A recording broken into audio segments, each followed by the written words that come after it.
जब गौरी ने कहा कि वो सिद्धार्थ के साथ वीरानगढ़ से बाहर निकलने का रास्ता ढूंढ कर ही रहेगी, तो ये सुनकर मिस्टर बजाज का दिल दहल गया। लेकिन इतना कहकर मिस्टर बजाज रुक गए। पहले ही मिस्टर बजाज उस मनहूस जगह पर आना नहीं चाहते थे, लेकिन वो अपने फर्ज के हाथों मजबूर थे। बात दरअसल ये थी कि जब वहाँ फैक्ट्री एस्टेब्लिशमेंट की बात हुई थी, तब भी मिस्टर बजाज ने कोशिश की थी कि वो अपने बॉस को उस जगह के खतरे के बारे में बता सके, लेकिन उनके कहने से भी कुछ भी नहीं हुआ। इसके बाद जब वो उस जगह पर आने से सिद्धार्थ को रोकने की कोशिश कर रहे थे, तब मौत से उनका खुद का सामना हुआ। गौरी, मैंने मौत को अपनी आंखों से देखा है। उस रात मैं पूरे होश व हवास में कार ड्राइव कर रहा था।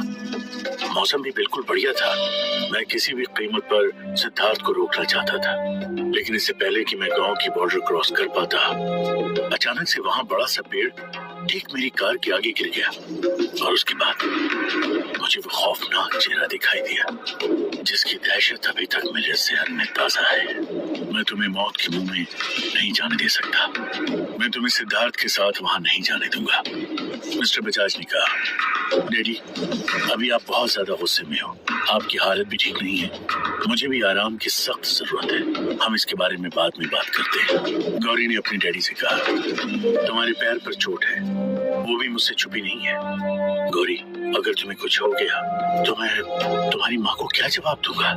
तुम्हें उस हवेली से दूर रहना होगा, और सिद्धार्थ से भी। मिस्टर बजाज ने आगे कहा। अपने डैडी की ये बात सुनकर गौरी को अचानक बहुत ज्यादा गुस्सा आ गया। डैडी, मैंने आपसे कहा ना कि मुझे आराम की जरूरत है। मैं अभी सोने जा रही हूँ। गुस्से में ये कहते हुए गौरी उस कमरे से अपने कमरे में चली गई। कमरे में जाते ही उसने दरवाजे को धड़ाम से पटक कर बंद कर दिया। गांव का वो सर्किट हाउस अंग्रेजों के जमाने का था। हालांकि वो पुराना हो चुका था, लेकिन उसका रख रखाव बढ़िया तरीके से किया जा रहा था। ठहरने के लिहाज से वहाँ फैसिलिटीज अवेलेबल थी। वहाँ लगभग 10 कमरे, किचन, टॉयलेट, बाथरूम, सभी चीजें थी। लेकिन कभी कभार वहाँ पर ठहरने वालों को कुछ परेशानियां हो जाया करती थी। उस जगह की देखभाल का जिम्मा दयाल नाम के एक बूढ़े आदमी का था। गांव के दूसरे अजीब लोगों की तरह वो भी बहुत अजीब था। दयाल लोगों से सिर्फ उतनी ही बातें किया करता था जितनी की जरूरत होती। उससे उस गांव के बारे में कुछ भी जान पाना बिल्कुल नामुमकिन था। वो एक एवरेज हाइट का दुबला पतला शख्स था और कई सालों से उस गांव में रहते आया था। सिद्धार्थ और बाकी लोगों को भी उसके बारे में ज्यादा कुछ पता नहीं था। लेकिन सबसे अजीब बात तो ये थी कि आखिर ये बूढ़ा बाबा जो हर वक्त सिद्धार्थ और बाकी लोगों की मदद करने के लिए आगे आया जा रहा था, वो कौन था? गांव में उसका घर कहाँ था? और आखिर क्यों वो अपनी जान को भी खतरे में डालने को हर वक्त तैयार रहता था? उस वक्त गौरी की इस हरकत से मिस्टर बजाज के होश उड़ गए थे। उन्होंने गौरी को इस तरह से बदतमीजी करते और इतना गुस्सा करते कभी नहीं देखा था। उन्होंने सोचा कि हो सकता है सिद्धार्थ के साथ उस हवेली के चक्कर में इधर उधर घूमने के कारण गौरी चिड़चिड़ी हो गई है। रात हो चुकी थी और दयाल ने भी सभी के लिए खाने का इंतजाम कर दिया था। जिस दौरान गौरी और मिस्टर बजाज के बीच वो घटना हुई, उस वक्त सिद्धार्थ और बूढ़े बाबा दोनों हवेली से मिली आगे की पहेली को सुलझाने के बारे में सोच रहे थे। सूखे कुएं की राख में जब वो चांद का उजियारा, फूल को करके धूल, मिलेगा आगे का गलियारा। बाबा, ये पहेली तो मुझे आसान लगती है। मेरा मानना है कि हम इसे जल्द ही सुलझा लेंगे, और अगर ऐसा हुआ तो हवेली का तीसरा दरवाजा भी खुल जाएगा। सिद्धार्थ ने बाबा से कहा, बेटा, इस जगह पर रहते हुए तुम्हें एक बात समझ लेनी चाहिए। यहाँ जैसा दिखता है वैसा होता नहीं। हो सकता है आसान लगने वाली ये पहेली बहुत ज्यादा मुश्किल हो। बाबा ने सिद्धार्थ से कहा, बाबा, सूखे हुए तो यहाँ पर बहुत सारे कुएं, हमें बस उस कुएं को खोजना है जिसमें सूखे होने के बावजूद भी हमें फूल दिखाई दे। चांद की रोशनी का मतलब पूर्णमासी के चांद से हो सकता है, तो फिर हमें इस काम को अगले 3 दिनों में आने वाली पूर्णमासी को ही पूरा करना होगा। उससे पहले हमें उस कुएं का पता करना होगा। सिद्धार्थ ने कहा, तुम ठीक कहते हो। चलो, अब खाने का वक्त हो गया है। हम कुछ खा लेते हैं, फिर मुझे गांव में और भी काम है। बाबा ने सिद्धार्थ से कहा। बाबा, आपने कभी अपने परिवार और गांव में अपने घर के बारे में कुछ भी नहीं बताया? सिद्धार्थ ने पूछा। सिद्धार्थ, मैं तुम्हें जो कुछ बता सकता हूँ सब कुछ वक्त आने पर बता दूंगा। तुम्हारे और बाकी लोगों के लिए अच्छा यही है कि मैं तुम्हें जैसा कहूँ इस गांव में जिंदा रहने के लिए तुम लोग वैसा ही करो। पहले भी मेरी बात ना मानकर तुम्हारे माता पिता उस हवेली में गए थे और नतीजा क्या हुआ?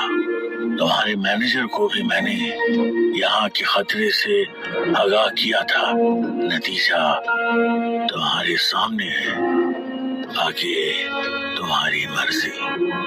मिस्टर बजाज पहले से ही डाइनिंग टेबल पर बैठे हुए सबका इंतजार कर रहे थे। सिद्धार्थ और बूढ़े बाबा भी खाने के लिए वहां पर आ गए। दयाल, जाकर गौरी को खाना खाने के लिए बुला लाओ, मिस्टर बजाज ने कहा। दयाल ने जाकर गौरी के कमरे में दरवाजा खटखटाया, लेकिन गौरी ने दरवाजा नहीं खोला। दयाल ने ये बात आकर उन लोगों से कही। सिद्धार्थ, मुझे सच सच बताओ, हवेली में आखिर हुआ क्या था? गौरी के पैर पर चोट कैसे लगी और तुम कैसे जख्मी हुए? वहां से आने के बाद गौरी का बर्ताव बहुत बदला बदला सा लग रहा है। वो बहुत ज्यादा गुस्से में लग रही थी। क्या तुम लोग मुझसे कुछ छुपा रहे हो? मिस्टर बजाज ने सिद्धार्थ से कहा। लेकिन गौरी तो बिल्कुल ठीक थी। हाँ, हवेली में उसके पैर पर एक तस्वीर गिर गई थी जिससे उसे चोट आई थी। इससे ज्यादा वहां पर और कुछ नहीं हुआ था और मैं और बूढ़े बाबा हर वक्त उसके साथ मौजूद थे। हमें तो गौरी के बर्ताव में कुछ भी अजीब नहीं लगा। लेकिन वो अभी खाना खाने क्यों नहीं आ रही? चलिए चलकर देखते हैं, सिद्धार्थ ने कहा। गौरी, दरवाजा खोलो। तुम खाना खाने क्यों नहीं आ रही हो? चलो बेटा, खाना लग चुका है, सब लोग तुम्हारा इंतजार कर रहे हैं। अगर तुम डैडी से गुस्सा हो तो उस गुस्से को खाने पर तो मत निकालो।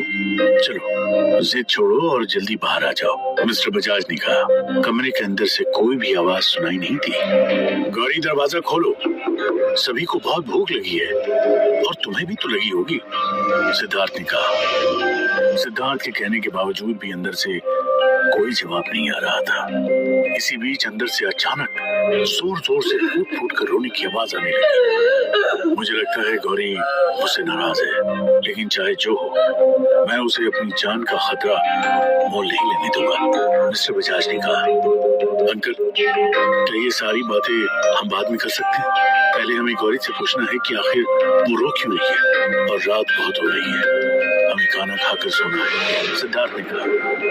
रात के लगभग 10 बजने को थे। वीरानगढ़ जैसे गांव में जहां शाम होते ही झंगूर की आवाज के अलावा कोई दूसरी आवाज तक सुनाई नहीं देती थी, वहां पर ये शहरी लोग अभी तक सोए नहीं थे। अंकल सॉरी, बट हमें दरवाजा खोलकर अंदर देखना चाहिए कि गौरी आखिर बाहर क्यों नहीं आ रही है, सिद्धार्थ ने कहा। ठीक है, चलो देखते हैं। तुम धक्का देकर दरवाजा खोल सकते हो। मैं भी देखना चाहता हूँ कि आखिर गौरी रो क्यों रही है, मिस्टर बजाज ने कहा। सिद्धार्थ ने गौरी के कमरे के दरवाजे को जोर से धक्का दिया। दरवाजे के खुलते ही अंदर का नजारा देखकर सभी लोग हक्के पक्के रह गए। गौरी लाल साड़ी पहने हुए खुले बाल के साथ घुटने पर अपना सर टिकाकर पलंग पर बैठी हुई थी और रो रही थी। कमरे में कहीं भी धुआं नहीं था, लेकिन फिर भी वही हवेली वाली रुबान की महक आ रही थी। गौरी को देखकर सिद्धार्थ को तुरंत हवेली की लाल साड़ी पहनी हुई उस तस्वीर की याद आ गई। गौरी, तुमने ये क्या हाल बना रखा है? कैसे कपड़े पहन रखे हैं? तुम रो क्यों रही हो? और हम सब कब से तुम्हें आवाज लगा रहे हैं। चलो खाना खाने चलो, गौरी की डैडी ने उससे कहा। चले जाओ यहाँ से, चले जाओ, गौरी ने गुर्राते हुए कहा। गौरी, तुम ये किस तरह से बात कर रही हो? सिद्धार्थ गौरी के पास गया और उसने गौरी का हाथ पकड़कर उसे उठाने की कोशिश की। गुस्से से गौरी ने ऊपर देखा। उसकी आंखें बिल्कुल लाल थी, माथे पर एक बड़ी लाल बिंदी लगी हुई थी। इससे पहले कि सिद्धार्थ संभल पाता, गौरी ने उसे जोर से सीने पर एक लात मारी और सिद्धार्थ सामने की दीवार से जा टकराया। धड़ाम से नीचे गिरते ही दर्द से वो कराहने लगा। मिस्टर बजाज और बाबा दोनों दौड़कर सिद्धार्थ के पास गए और उसे सहारा दिया। सिद्धार्थ, तुम ठीक तो हो ना बेटा? तुम्हें ज्यादा चोट तो नहीं आई? मिस्टर बजाज ने कहा। अंकल, आप मेरी चिंता छोड़िए। बाबा, आप जल्दी कुछ कीजिए। मुझे लगता है गौरी पर हवेली की उस तस्वीर वाली औरत का भूत हावी हो गया है, सिद्धार्थ ने कहा।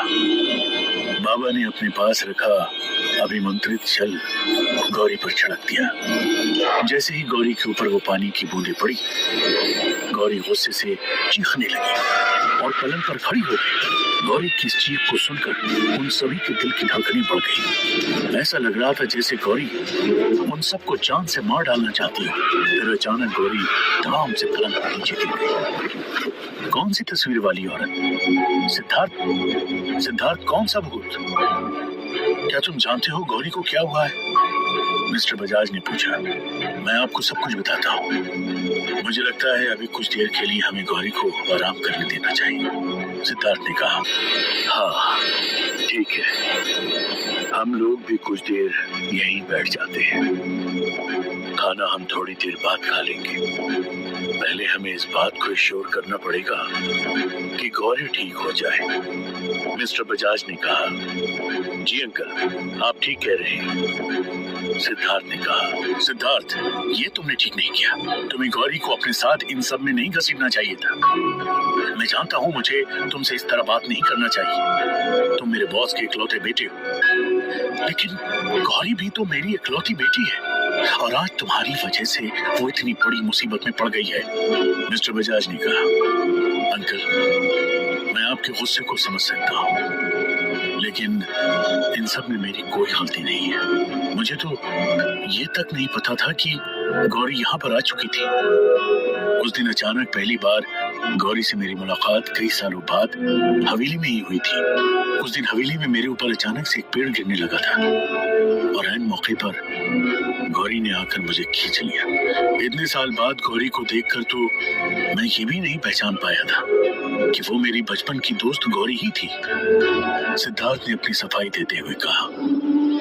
माना कि उस दिन तुम्हें कुछ नहीं पता था, लेकिन उसके बाद तुमने अपने पेरेंट्स को ढूंढने के लिए गौरी को अपने साथ रख लिया था और ये सब कुछ उसी का नतीजा है, मिस्टर बजाज ने कहा। अंकल, आप फिर से मुझे गलत समझ रहे हैं। मैंने गौरी को अपने साथ चलने के लिए नहीं कहा था, बल्कि उसी ने कहा था कि वो एक आर्कियोलॉजी स्टूडेंट है और राजस्थान की पुरानी हवेलियों और महलों पर रिसर्च कर रही है।